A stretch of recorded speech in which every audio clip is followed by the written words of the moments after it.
Okay, so here we are. I've got a real treat in store for you tonight.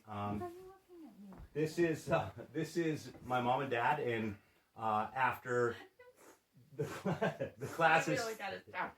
No, we don't. After the class's first session, they don't need any introduction. This is my dad, Ron, and my mom, Heather. I've never had the opportunity to do this before, so this is something that I'm greatly looking forward to, and I do believe it will benefit you.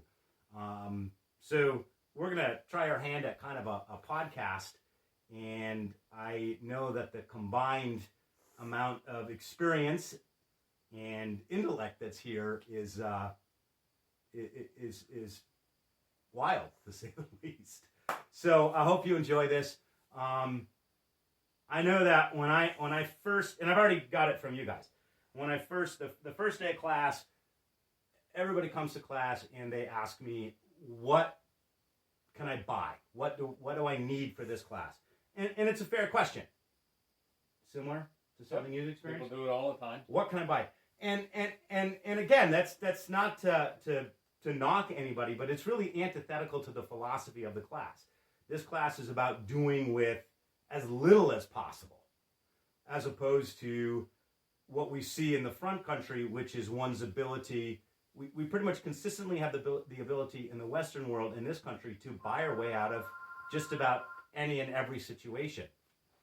So that's kind of the backcountry is kind of the great equalizer, because it doesn't offer that. It doesn't matter how much money you have or how many resources you have. It only matters what you have stored in your head, so that you can address or mitigate a situation by your own mental and emotional prowess. So after I kind of give that spiel, the next piece that I get is this kind of black and white binary piece, which is like, okay, so if I don't need anything, then must be this class is going to teach me to do what? What do you think, Dad? Survive. Survive how? What's the common student going to say? I know this is kind of a mystery, but so I'm kind of putting you on the spot. They're going to say, well, if you're telling me that I don't need to buy stuff to survive, they're going to say, oh, this class must be able to teach me how to do what? Make stuff? Oh, yeah, which it does. But there's this idea of, okay, well, yeah, but humans, at least in my perspective, our intellect is based off generational knowledge. So the idea that Hollywood portrays, which is after I said this, so everybody's head goes, that you can drop me off in my underwear, right, in Alaska, the woods of northern Maine or Ontario, and I'm going to get back to the nearest town that's 200 miles away in one piece. The reality is I'm not adapted to that. It's not going to happen. And native peoples didn't do that either. They had generational technologies that they were carrying with them and capitalizing every single day, whether that was the ability to store food or food caches or tools that had been handed down from generation to generation. So all this to say that a few basic tools certainly are going to up the odds and give us more options. So, with that, some of the stuff that potentially we're going to show tonight does cost real money, and it is usually tools of quality, but that's really not what this is about. Want to get started? Sure. All right. So I have in front of me a bunch of stuff, and I guess the idea was that we'd hypothetically pick 5 pieces of gear for, let's just say, a week-long trip. Now keep in mind that the trip has to have a purpose. So we have to be grounded in what our objective is. So the objective would be to thrive in a backcountry scenario with as little modern equipment as possible. So we're going to do away with kind of nylon tents to a degree, sleeping bags. We're not going to have camp stove, gas-powered camp stoves. all stuff that I think is fine and dandy, but that's not what this is about. We can kind of get into why we would do such a thing later. So I guess I'm just gonna start with I think if there was one, actually, why don't I ask you?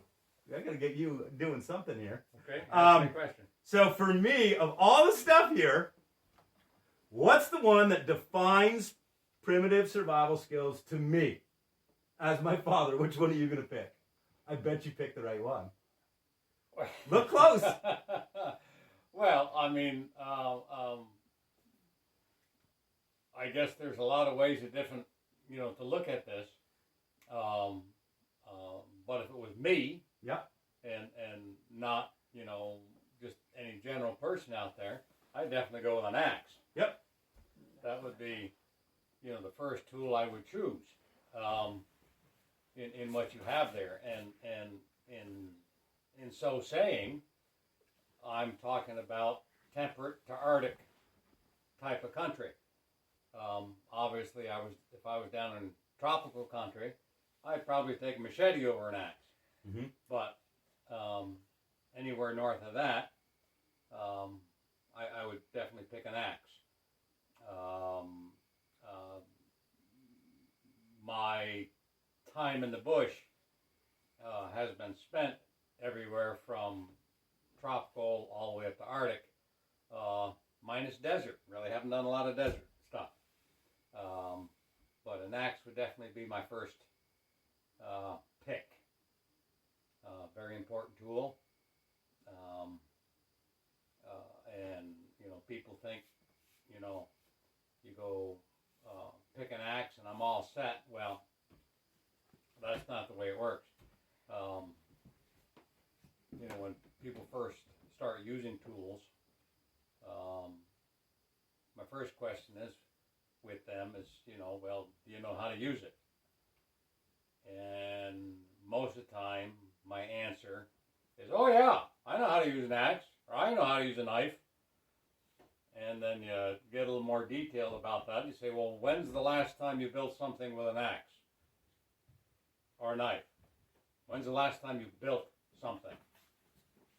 Most of the time, if they're honest, they never have.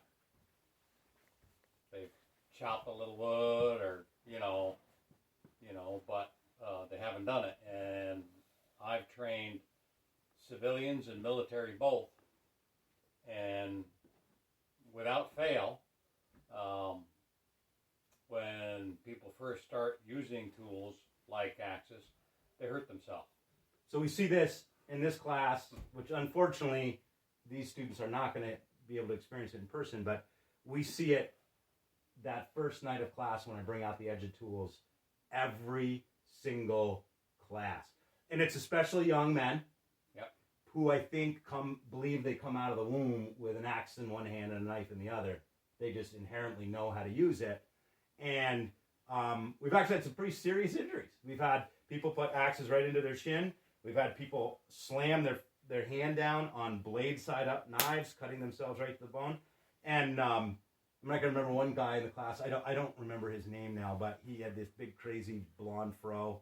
You couldn't help but like him, but the guy was from left field, and every time he touched his knife, he'd lacerate himself. Like sometimes we're in the classroom and he'd cut himself. Like, you couldn't do it. So yeah, I totally agree with you. And I actually have two axes here. I've got what's known as a Hudson Bay length, so 3/4 length handle with a tomahawk head, and I believe that head is either 2 pounds or 1 3/4 pounds. I'm not sure which. And so for the most part, I'm going to go with this because it is light, delicate, and it can do almost everything this can. But I want to stop myself there and say that the power of this axe head, so this is probably a 4-pound head, it's still actually not full length, but it's probably 5/8 length here on the handle. And if you're in cold situations, like we're in late fall or winter, I'm actually going to leave that at home, and that's pretty new to me. I'm size axe because that's just too wimpy. It doesn't chop, doesn't split large pieces of wood effectively, and this does. And if I'm in a position where I'm building a more substantial shelter, this I can use as an adze. Of course, I can use it when processing hides, etc. But yeah, the axe is I think to symbolize bushcraft. It's pretty much it, you know. And when I would also say, and you can tell me what you think, but and I know you're not looking at, you know, you're not really shopping for gear so much anymore or looking at what's all in, but even notable companies are producing absolute trash axes. An axe has to have heft, and a lot of the new survival axes are these. They're like sheet metal. They don't. There's nothing to them. I don't really know what their purpose is, other than that they can be manufactured quickly and sold to an audience. But you need something with heft. Yeah, you gotta have, you know, a lot of gear that's designed today and marketed today for campers and you know whatnot is really useless. And few people understand the difference between bush gear and trail gear. A whole lot different. You can, you know, like I often tell people, you can walk the whole length of the Appalachian Trail from one end to the other and really know nothing about bushcraft. And I think that surprises some people. But you know, the gear you would tote would be entirely different. So yeah, an axe has got to be good quality. It's got to be a real tool, not some little knick-knack that, you know, they make as the, you know, with all sorts of little things on it, so you can do this with it and that with it. Oh, the Bear Grylls axe. Yeah, it's not a good idea. And also, you know, I've spent enough time in remote areas and watched indigenous people. You know, when you talk about survival and things, I don't like that word.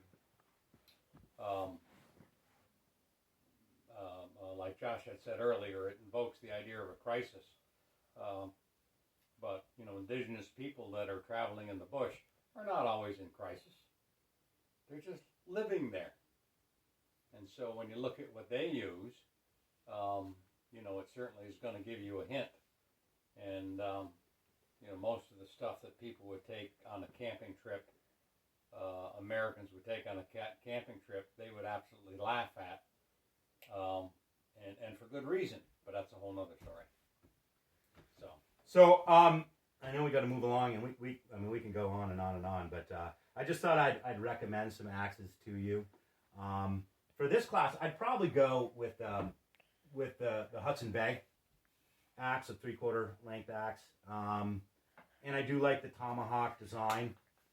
This is made by Council Tool. I really like it.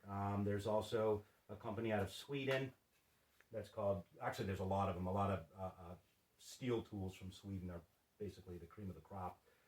There's a company called Wetterlinks and a company called Gransfors Bruks, all super high quality axes, but you get priced out of them quickly. They are very expensive, and I think that they're so expensive that this is just kind of a side note. I like having really good stuff, and I enjoy having pieces of equipment of quality. But sometimes that can add to stress when you're in the field, because you're always worried about where it is, and of course, if I lose something, which, you know, I am human, it's not good, but that's very stressful. So if I was to recommend an axe to somebody that was just getting into this, I'd go with a Hudson Bay. Maybe a Snow and Neely. Snow and Neely. That's what I go for. They're from a bioregional perspective. They were born right here, or not here in New England, in Maine, and they are affordable. So that's what I go with. This one is actually just recycled. You can find these axe heads at garage sales or antiques antique stores, and then you can actually refurb them, and they work pretty well. Any thoughts, Mom? Questions that you No, or I commentary? I was thinking snow and Neely right away. Good. Okay, well, I'm going to stop this and then start again, just so we can download them more quickly. So here we go.